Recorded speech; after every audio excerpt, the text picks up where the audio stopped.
Dito na tayo sa taas. Taas ng puno ng kahoy. Ayan o. Ito yung ginagawang palmot tugop. Ito. Nasa taas na tayo. Ayan. May orchids siya. Orchids na yung bulaklak niya parang buntot ng kabayo. Ayan. Punta pa tayo doon sa pinakaitaas para yung mga sanga lang ang kukunin natin gaya nito. Puputulin to. Sa kabal sa mga tanim hindi tutubo.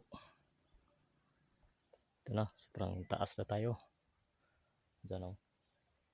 Putulin pa natin yan. Nandito na tayo sa pinakaitaas. Ayan. Masyadong taas na to. Sa puno ng kahoy. Sa tugop. Tatanggalin natin to. Ayan. Mga sanga. Kunin natin yan. Dito na tayo sa pinakadulo. Pinakadulong sanga. Ayan o. Ito yung puputulin natin yung mga sanga. Ayan. Magpuputol na tayo.